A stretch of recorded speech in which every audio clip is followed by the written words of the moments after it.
Check, check, testes, 1, 2. All right, look alive, hippies. This is Paul Coover, and that's Odessa ambling down the hill. I think she's either following an orb or perhaps that one has turned to following her. I'm not sure. I don't know if she can smell them. I know she chases them around. She'd try to bite them. My other dog was kind of worried about these orbs, but she was chasing them, so we named the book of photographs after her. It's called Odessa's Orbs. The photographs the free press won't let you see. Here's a good picture. I found out from following her around, she would chase them around, lead me to them. Get some idea where they were. I would get the pictures of them. We could see them over the camera. If you look over the camera when you took the picture, you could see them and then get their picture. Not every time would you see them, but you could see them and take their picture, which led you to believe there was actually something interesting going on there. And I found out that if I'd get about 10 foot away from one and surprise it, like don't take pictures for about 10 minutes and then just go up to the area where you think they are and get just a little closer and just lower the boom, just boom, put the flash right up in its face, the thing would sympathetically light up. Notice this one is lit way up. I'm 10 foot away from this one. That's how I'm getting these pictures. And notice this one's lit up in the window of my truck. It's got the same color, the same shape, that little round dot thing on top of those other two deals. Yeah, that's an interesting picture. But these things. Now this one is out of place in these pictures. I have pictures of round orbs. And here is this, looks like a light stick, the kind you crack, they're plastic, and you break them, and they're like green or yellow or blue or red or something. And this one's got purple on it, it's got yellow on it, it's got green on it, maybe a little blue on it. But it's like rainbow. And that thing just drifted across there. I took a picture of it, and then a few seconds later I took another picture, and it drifted on past and maybe in front of that other dish that was there.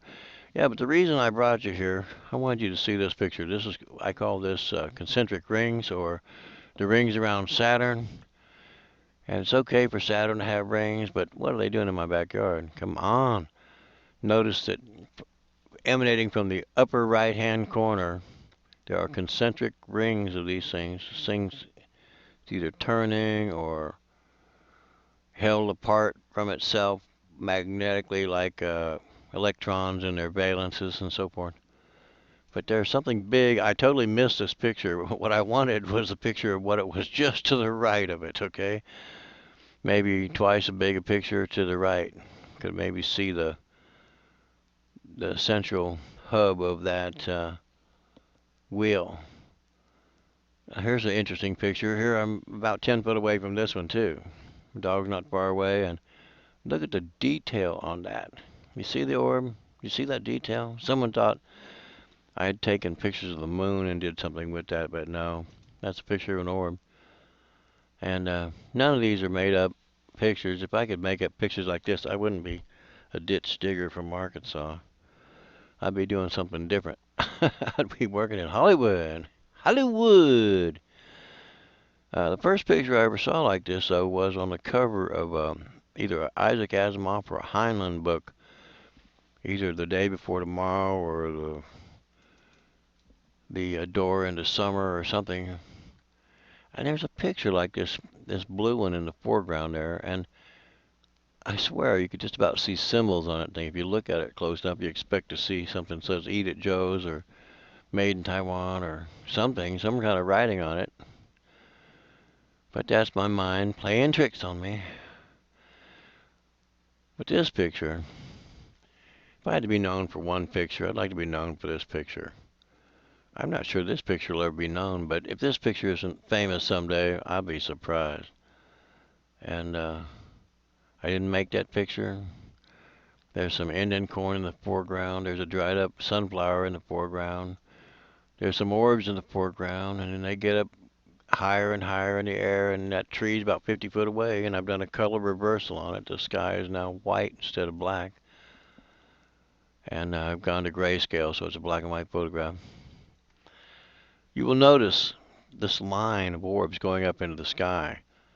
That's not the moon. Those are orbs, and I have many pictures of these things in long lines like that, and a lot of times the lines curve up or go up into the sky. Notice behind that dog out there in the distance, there are other lines of these things, and they're pointing to the same spokes of the same wheel up to the right. If you look to your right, everything seems to be converging on something up to the right up there. So that is an interesting photograph there by itself. All right, well, this is the end of our show. I thought this was a great looking picture.